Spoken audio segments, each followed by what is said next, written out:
The transfer portal is a brewing, and we got 2 playoff games happening this weekend with SEC teams. Time to get the squad together. You're talking ball with the SEC squad, sponsored by Game Time. From Alabama to Tennessee, from Georgia to Oklahoma, from Auburn to Texas, it's the local experts of the Locked On Podcast Network bringing you scoops, breakdowns, and the most comprehensive preview of the upcoming SEC weekend. It's the SEC squad, and we have a seat for you. Hurt feelings and thin skin are prohibited. Squad up. You're part of the SEC squad. And welcome into the SEC squad. Sit back, grab your favorite beverage, and join us as we get you ready for another wild week across the SEC. And today's episode is presented to you by the College Football Playoffs. The playoff is here, and you don't want to miss a moment of the action. College Football Playoff presented by Allstate begins with 4 first-round games, December 20th and 21st on ESPN, ABC, TNT, and Max. And we will get into previewing those games in just a second. But first off, we're going to start with the transfer portal. Let's welcome in our panel of guests. We've got Stephen Willis, host of Locked On Ole Miss, Clint Shamblin, host of Locked On Bulldogs, Corey Burton, host of Locked On Vandy, Eric Kane, host of Locked On Vols, and I'm Chris Gordy, host of Locked On SEC. And Eric, I'm so excited to get to talk to we haven't had you on a couple weeks. We're going to talk Vols in a second, but want to get your guys' thoughts just real quick on what we've seen. Some massive numbers in the portal already and some big names going around the SEC. And we're going to end with Stephen here because I know he's super excited about what the Ole Miss Rebels are doing. But Eric, give me a name or two that has moved around in the portal in the SEC that you think is going to play a big time factor in 2024 or 2025 in the conference.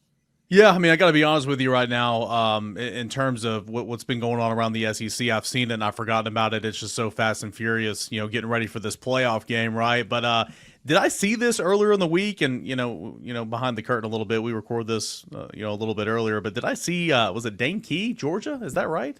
You did see that. That's quite the pickup.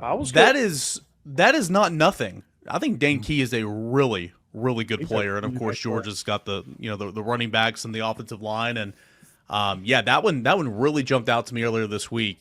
Dane Key, because I think him and Barry Brown have been so good at Kentucky, and kind of been wasted a little bit in my opinion. So good for him. I think he's going to be able to flourish a little bit, and that's one that jumped out to me. As far as Tennessee and the transfer portal, not a whole lot to report right now.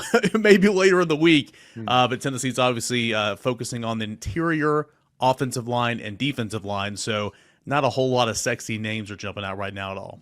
Real quick, I saw Cam Seldon entered the portal. Is it kind of writing on the? I mean, Dylan Sampson, is going to be moving on, but was the writing on the wall that he wasn't going to be the guy?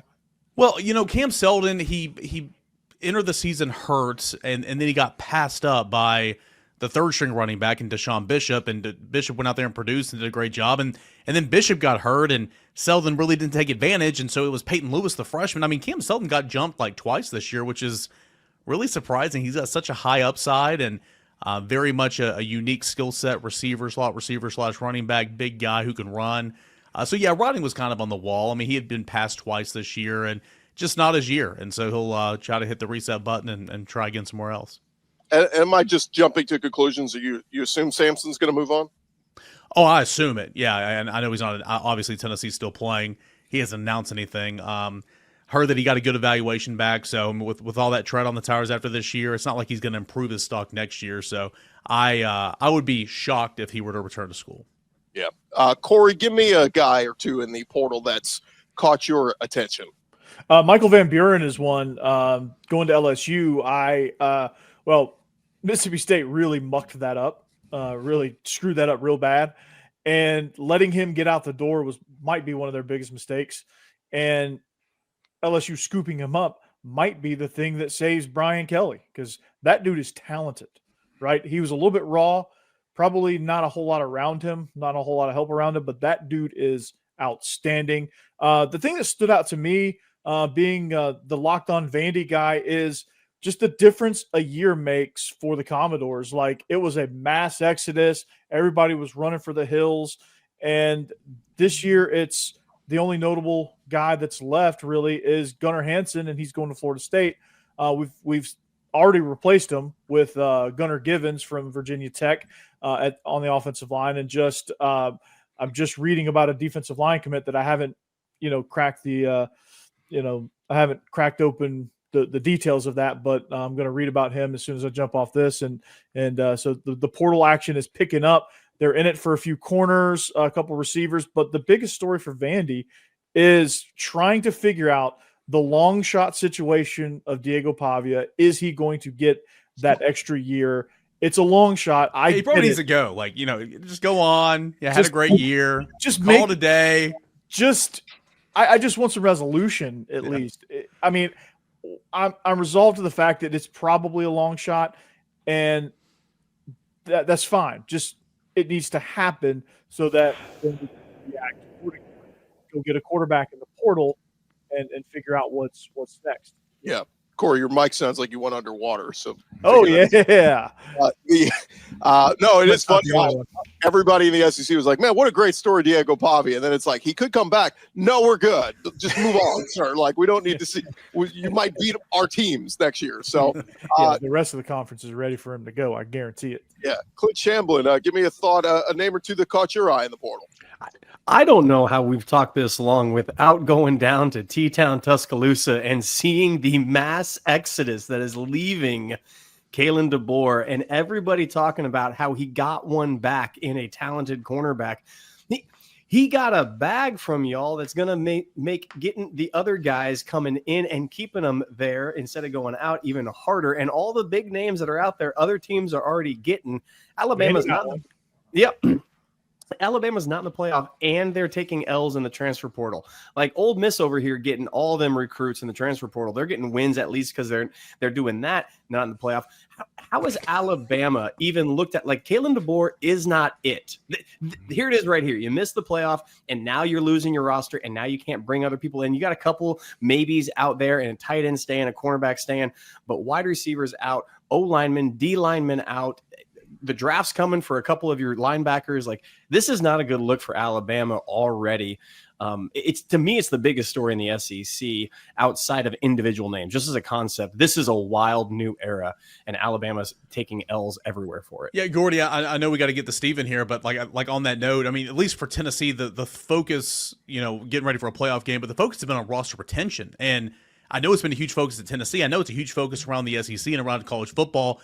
Now, I was talking to Spencer McLaughlin right before we got on here, doing a hit with him on Locked On College Football, and he was talking about Nico, and it's like, well, Tennessee's going to have Nico back next year, and I'm like, well, you think? And I haven't heard anything about Nico, but the point is, like, nobody's safe, man. Like, this is a weird time in college athletics, so just because a team might not be super active in the transfer portal, to Clint's point, like Alabama, like at least you're holding on as much as you can to your roster to guys that you want to keep, because that's half the battle right now. It's just it's a wild time.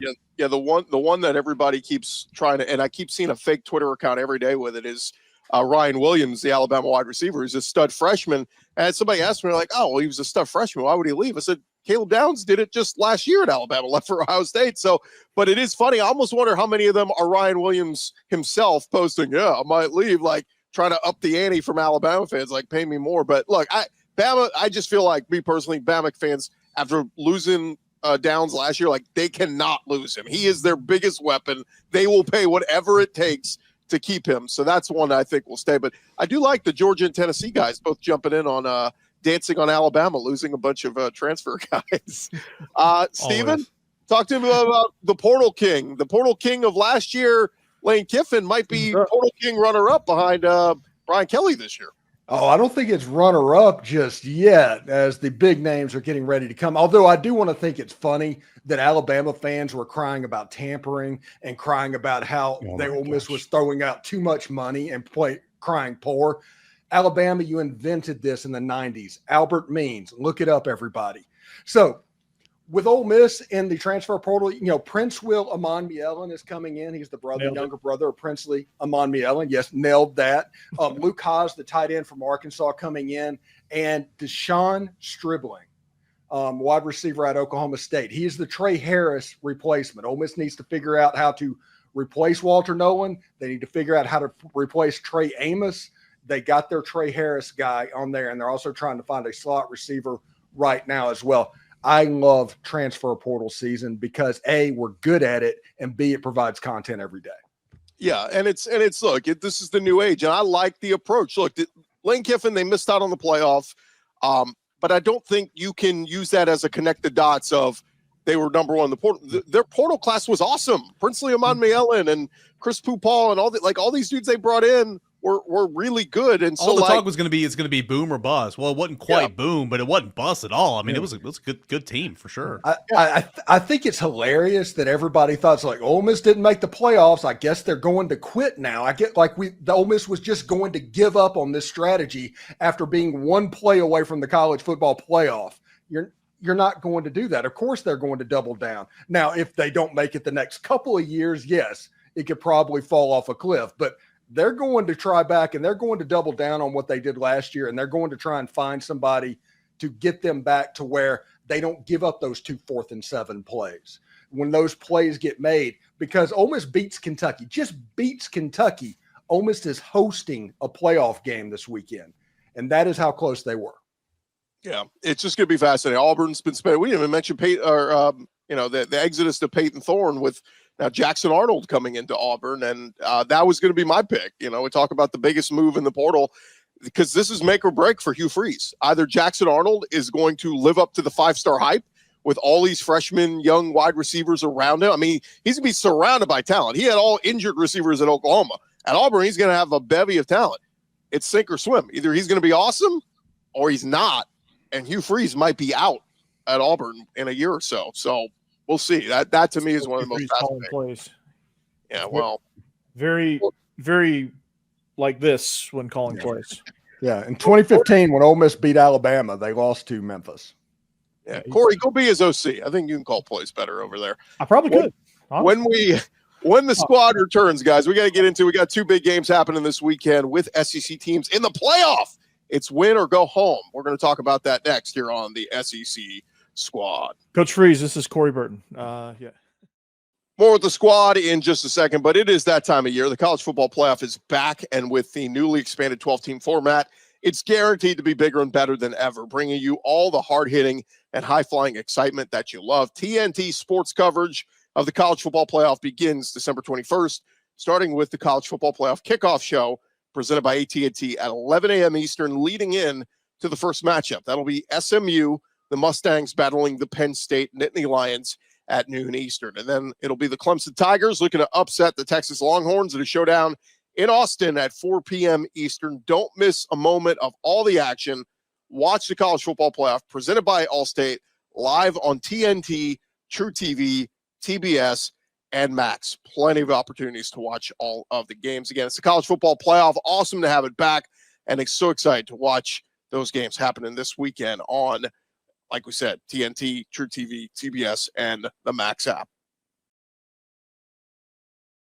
All right, we dive back into it as we got 2 big playoff games happening this weekend in the SEC. And since Eric Kane is here, we're going to start off with the Tennessee Vols happening Saturday night up in the Horseshoe. And you talk about just a total sucks, like luck of the draw that you got the 9 seed, they got the 8 seed, and they're going to host you in the Oregon got the short straw, right? I mean, you're the top ranked team in this whole field, and you're going to get Tennessee or Ohio State? Like what? Yeah. So yeah, I would just like to point out on this edition of the SEC Squad that a non-SEC school was brought up, and it wasn't me. Thank you, Eric. I appreciate that. Last segment, Corey brought up Houston. Yeah, that's true. And BYU. Eric, let's start with it because the Vols open as about a touchdown underdog, and FanDuel still has them at about a touchdown underdog. But as the week's gone along here, Eric, I've heard a lot of people starting to say, you know what? I might take the Vols. It's going to be cold. Strength is that run game and how good Dylan Sampson has been. But sell me a little bit on this because it sounds like the Vol faithful is traveling well up there to Columbus. Well, what you just described is literally what I was telling Spencer, before we hopped on here. Like, it's like, I mean, as soon as I saw the draw, it's like, oh, Ohio State's going to win this game. Okay. And like the first week, it's like, oh, Ohio State's going to win this game. And second week, it's like, it's going to be a pretty good game. And then it's like this week, it's like, I mean, I'm not going to be surprised if Tennessee doesn't win this game. But Tennessee, I feel like it's going to win this football game because Tennessee's got a defense. And I know Ohio State has a defense. Tennessee's got a really good defense that has traveled, for the most part, outside of Athens, Georgia, has traveled very, very well this year. Tennessee's got a run game. Dylan Sampson has been phenomenal all year long. I like Tennessee's quarterback to make more plays to win a game than Ohio State's quarterback. Now, Ohio State's got some weapons galore. I mean, those are 3 NFL wide receivers. No ifs, ands, buts about it. I like Tennessee's defensive line against a banged-up offensive line from Ohio State. I like Tennessee third and short against a defense from Ohio State that's been so good but not been very good in third and short. I like Tennessee's red zone defense. I mean, there's so much. We can cherry-pick stats all we want. I just like Tennessee's bread and butter, defense, running the football. I think that's going to play. I don't think the weather's going to be a factor. And something you just said, yeah, I think Tennessee's going to be there loud and proud. I don't think it's going to be a 50-50 split. Absolutely not. But it's, for a team to get 3,500 allotted tickets, I mean, there's going to be close to, I would say probably, 15,000 or so, maybe probably more than that. I mean, I think it's going to be a strong showing for Tennessee. So I'm really looking forward to seeing this ball game that I think is going to be low scoring, but I think it's going to come down to the wire. Low scoring game favors Tennessee because Absolutely. It's one of those trench games that I think Tennessee has the advantage there. I mean, Tennessee, that offensive line is behemoths, and Ohio State. And I know it's a rivalry. I know it's probably one of the greatest rivalries in the history of college football, and that factors into it. But that Michigan team was pretty pitiful all season long, and they come in and they push Ohio State around. I see Tennessee being able to do something similar. I think Ohio State is soft. I think they're soft. I think there's a part of that is true. Corey, the injury component for the offensive line cannot be overlooked. When you look at how this offensive line carried the Buckeyes offensively, or at least was contributing early in the season before they had injuries and reshuffling, they've had 2 major injuries. You have a Remington Award winner that's been out the last 3 weeks. I mean, and by the way, he's done for the rest of the season, unfortunately. Seth McLaughlin, no relation, but great last name. So I think that their offensive line's inability to find their footing quickly when they needed to has really set them back. But do I have any grillers in the house? Any steak guys out there? Yeah. Okay. When you make a flank steak, what do you have to do with flank steak for it to be good? Who makes flank steak? Just bear with me here. This is wildly fascinating. Get to the point because I'm about to roast you. Okay. You have to marinate flank steak. And I was thinking about this when Eric, probably because I'm kind of hungry, when Eric was talking about, the game kind of sitting and he's changing his mind and thinking this, that, and the other thing. When you marinate flank steak for a long time, it changes the flavor profile. The longer you sit on a team and on a game, you change your opinion on it because you get bored with what you were thinking before. We do this with NFL draft picks as well. We know a guy for years is going to be a top pick, and then by the time he comes out, it's, I don't know, is this really the guy? Like, yes, that is the guy. We do that all the time. So while I feel like there is an element of Eric and I falling into that trap, I am with Kane here. I think the Vols go into Columbus and pull out the upset. I like that defensive line against the Buckeyes front 5, but I also think the mental component for Ohio State, I don't know how you come back from that Michigan game. I think that is sitting in their locker room. They've had to let that one marinate for the last couple of weeks. That can't feel good. No, it can't feel good. We talked about Ohio State to begin the season as the one dominant team because we didn't know about Oregon quite yet if they were going to be that team. They showed out that they went perfect, but everybody was saying Ohio State. Here's a team that has offense, has defense, has a quarterback. You look at the games they had, and they didn't impress. They didn't blow me away any single week in the games they had. And Ohio State, with all those weapons, Will Howard ain't it, y'all. Like, he is just not it at whatsoever. And those wide receivers can't get the ball. And you got 2 really good running backs that are running behind a trash offensive line right now, and it's a shame for them. Look at Nebraska. Look at the games leading up to the end of the season. Mid-season, you gave 17 points up to Nebraska, won by 4 against them. Penn State win by 7. These aren't the games that we thought Ohio State was going to do to begin the season. You only put 31 points up on Northwestern. And then the Michigan game. There's no way that this team is the most dominant team in college football. Defense, sure, you can talk about it, but the recipe Michigan had was control the clock, even without the best weapon on offense, run it down their throats, play stingy defense, and let Will Howard beat you, which he can't beat you on that. Tennessee, to me, on every phase, you're not wrong, Eric. I give them the advantage every single way so far, and including, and I don't say this much about old Josh. So take note, including the coaching matchup. Ryan Day ain't it either. Like, this team is overinflated everywhere. Tennessee's I think they're gonna handily win this game. I'll give you the reason that each team might win this game. One, Tennessee might win because Ryan Day is the Michael Jordan of James Franklin's. That is the greatest tweet of all time. Ohio State might win this game if Tennessee freaks out. If Tennessee goes in this game and Nico just kind of freaks out and the stage is just too high for him because they got there, that could happen because Ohio State is familiar with playing in games like this a little bit. Yeah. So that is the way that Ohio State can win. If it turns into a real football game, if it's 7-7 after the first quarter, Tennessee's going to win that game 24-10. Very, very veteran-led football team. That there's a lot of holdovers from that 2022 year where, I mean, nobody saw Tennessee winning 10 regular season games, going to the Orange Bowl, winning that.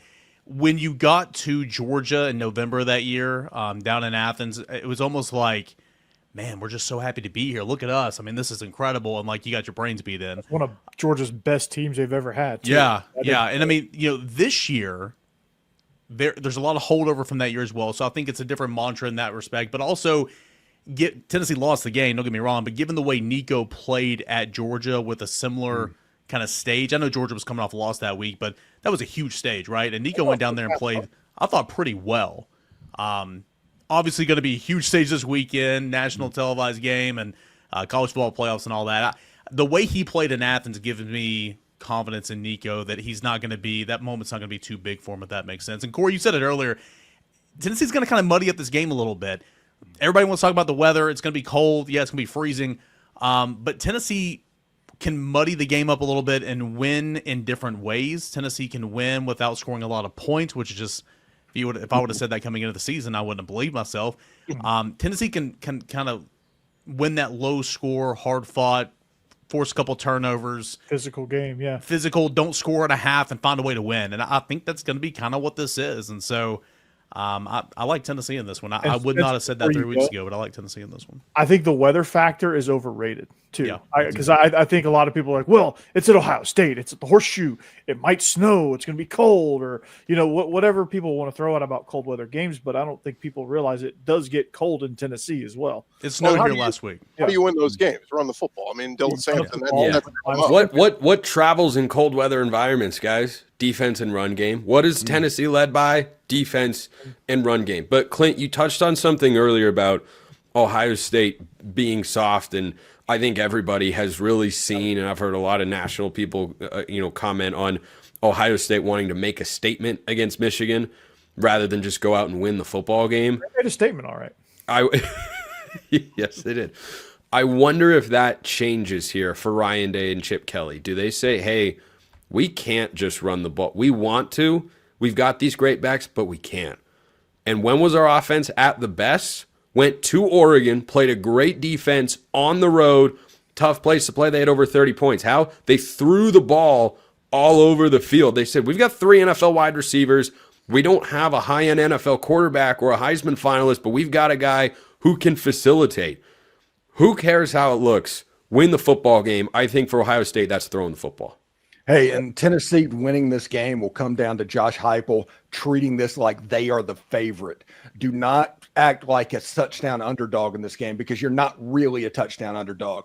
Punt the ball, play defense, take a field goal when it's available, and do not go for 4th and 1 and 2. And he's done that with the exception of one time. We went for 4th and 2 on his own 10-yard line earlier in the year, which was just abysmal. He has done a great job in evolving with that this year, knowing like, hey, I got a really good defense. I got a really good run. I'm going to lean on that. I'm going to punt away, play field position. Got a couple of safeties already this year. Set up the offense for a short field on the plus side of the 50 because he played field position already this year. So he's evolved in that area for sure. So I think that's, to your point, man, he's got to continue that this week. Yeah, he's done a good job. No big momentum shifts in the Horseshoe. Do not let that crowd get going. Don't try to get cute with a trick play or a fake punt on, a 4th and 5 in your own territory. Like, don't. And Steven, I think that's a great point, Steven. Steven, you'd be okay if Quinshon struggles running the football, right? Be all right. Oh, yeah. I would absolutely be fantastic with that. Eric, if the Vols do win, will you go plant the flag at midfield? I mean, everybody watch number 76 for Tennessee, the right guard, Javonte Spraggins. if anybody's going to plant a flag, it is Javonte Spraggins. So watch there. And is anybody going to get felonies if this happens? I don't know. I mean, Eric, it's a wild time in college football. This stuff is so soft, man. Tennessee wins this game. Are they putting the goalpost in the river, even though it's Ohio State Stadium? I want Tennessee to charge the field. Real quick, I think they should. Raise your hand if you're taking the Vols. Let's see. 1, 2. Oh, Wow. God. No. All right. Well, I know. Wow. My listeners are probably rooting for Ohio State. Be a clean 6-0 vote for the Vols, so I'm going to flip to Ohio State. That boy, Gordy. Gordy is Kirk Herbstreit, save the graphic guy. I am very. That's bad juju if we all take him. I'm just telling you. I am very low on Ohio State. So. All right. Well, when we return, Clint's going to run, but when we return, we're going to get to the other SEC game. It's Texas hosting Clemson, a major favorite. Can the Longhorns cover? We'll discuss that next. Back to the squad in just a second, but first, today's episode presented to you by friends over at FanDuel. They are America's #1 sports book. And we tell you guys every day about this. Write down new customers. If you've never bet with FanDuel before, you can bet $5 and you will get $150 in bonus bets if you win. FanDuel Sportsbook app going to give you everything you need to place your live bets in the NFL and college all in one place. And they got the college lines up there right now. We've been looking at them. You want to get on the bowl game against Tulane, going against Florida. Florida still sitting at close to a 2-touchdown favorite, 13.5. If you like Florida and the Gators to cover that line, you can take Florida minus 13.5 against Tulane in their bowl game. That is up there right now at FanDuel. Of course, they got the line for Clemson, Texas, the line for Tennessee, Ohio State. You can get started, like we said, with $150 in bonus bets if you win your first $5 bet. That is at FanDuel.com. Never waste a hunch. Make every moment more with FanDuel, an official sportsbook partner of the NFL. Today's episode also brought to you by our friends over at Prize Picks. Prize Picks, the best place to get real money sports action. With over 10 million members and billions of dollars in awarded winnings, Prize Picks has made daily fantasy sports accessible to all. All you got to do is pick more or less on at least 2 players for a shot to win up to 1,000 times your cash. That's right. You can win up to 1,000 times your money at Prize Picks. Make your holidays bigger and brighter with Prize Picks, the best place to get real money action while watching. Prize Picks even offers MasterCard for quick and easy deposits into your account throughout this sports season. It is Prize Picks. They are America's #1 daily fantasy sports app. Go download the app today and use our code LOCKEDONCollege to get $50 off instantly after you play your first $5 lineup. Join now because this holiday season, Prize Picks giving away 2 free picks in December, and they're giving away $30+ million in rewards during Picksmas. Prize Picks, run your game. All right, one more SEC game to get into this weekend, guys. It is in Darrell K. Royal Stadium in Austin. It is the Texas Longhorns, yes, they're SEC, hosting Clemson of the ACC. And that line, as soon as it came out, was massive. It's been sitting at about 11.5 all week at FanDuel.com. And look, it's funny how this thing plays out. Texas plays a dogfight of a game with Georgia in the SEC championship game. They lose, and the consolation prize is you get to host a playoff game. So pretty cool consolation for Texas. But anybody have a real good vibe? I mean, look, obviously, I think Texas should win this game, and they've played great all year. The defense has been lights out, but I start to look at the Clemson numbers, and I start to be sold a little bit. Man, Cape Klubnik's pretty good. That run game's pretty good with Maffa. Like, I start to talk myself into maybe Clemson could keep it close.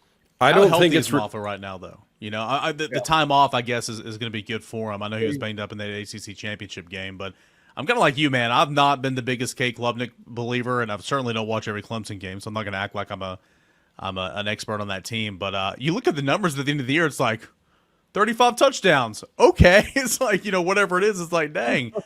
They've certainly played much better the last – I know they lost that game in the regular season finale, but they've been playing really, really well the last month or so. They have, and I think a big part of that is what you talked about with Cade Klubnik. And remember, he's got the same head coach and the same offensive coordinator from last season. And that's a rarity in college football nowadays with the way the carousel moves everybody around.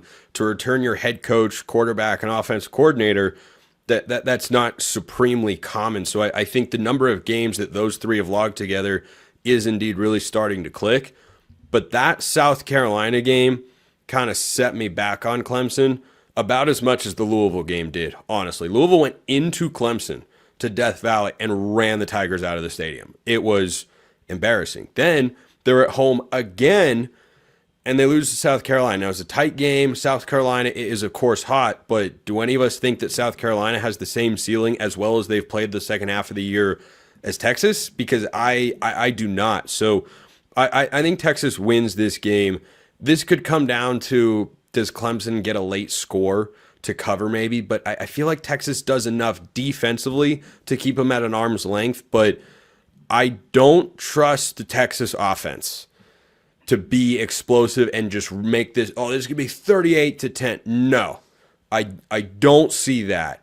I do see kind of a Texas A&M looking game where, you know, the only score that that Clemson might get could be because their defense makes a big play, because I don't know, man. Quinn Ewers is just kind of, you can't trust him, and no. honestly, a lot of Texas fans I've talked to, at least not for 4 quarters. Like, they'd rather see Arch get an opportunity. But look, hey, a 27-17 game, that's a Clemson cover. It's a big Texas win, but it's a Clemson cover.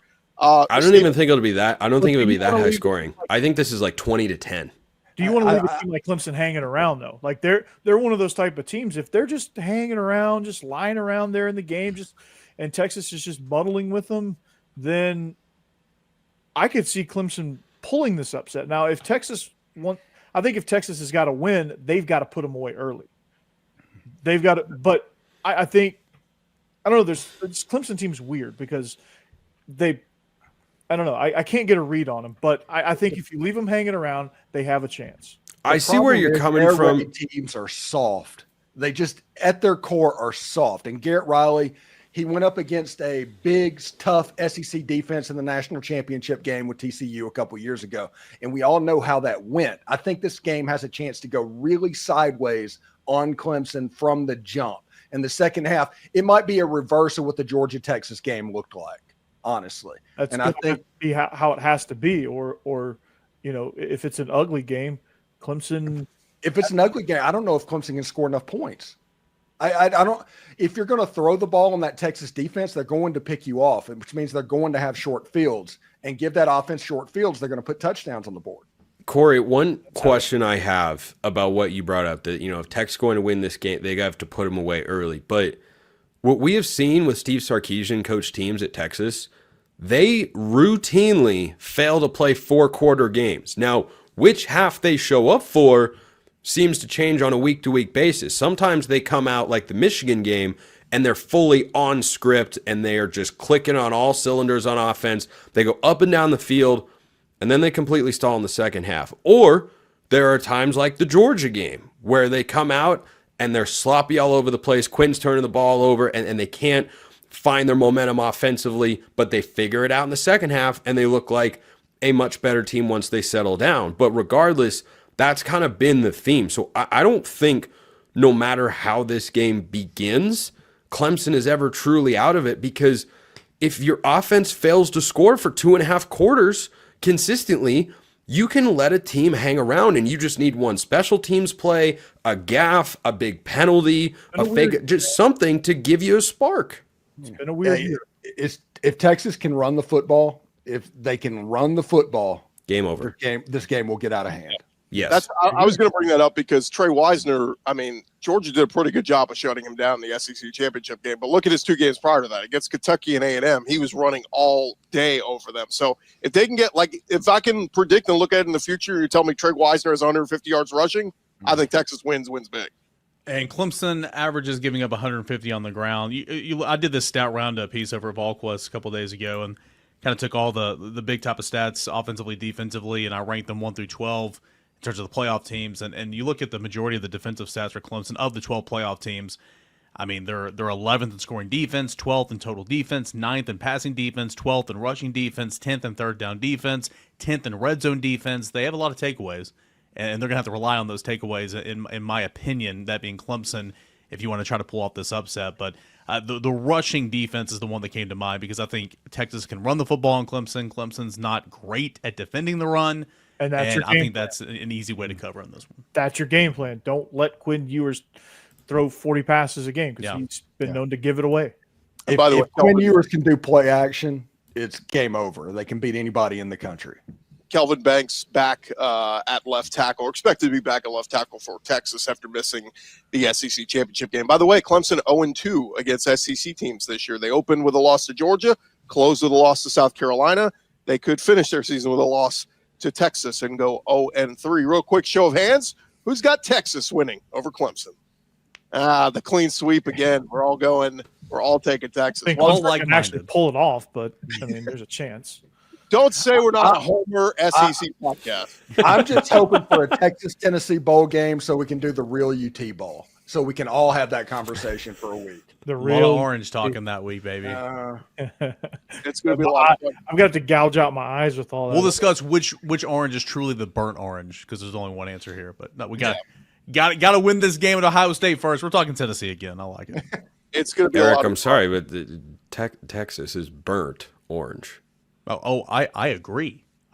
People want to say Tennessee's burnt orange. I'm like, Okay. Tennessee's I highlighter. guess they don't understand the concept of burning something Yeah. or cooking it makes it darker. Tennessee is closer to creamsicle. Tennessee's a highlighter. That's what they are. I'll tell you this, having friends that went to Tennessee and Texas, they both say, yeah, UT's got a big one this week. I'm like, which game are we talking about? They both say, there wouldn't be a Look Texas at Gordy out without here the being good the people neutral from arbiter Tennessee. to not offend anybody. The University of Tennessee was a thing before Texas was a state. there Thank you go. you. The SEC, and I'm glad we're talking about this right now. The SEC referred to Tennessee as UT with the schedule release or whatever they did, back in August. So there we go. Hey, That's all we we do. might not have an SEC without the Alamo, Eric. All right. So I'm not a history buff, but I just threw that in there. That's going to end this week's show here on the SEC Squad. Best of luck to Eric's team, and best of luck to Steven and Ole Miss Rebels opening up that big pocketbook, paying all that money for Ole Miss transfers. We'll be back next week for an all-new edition of the SEC Squad. For Spencer McLaughlin, Corey Burton, Eric Kane, Stephen Willis, and Clint Chamberlain, I'm Chris Gordy. This has been an all-new edition of the SEC Squad. Who's up for Pavia round 2?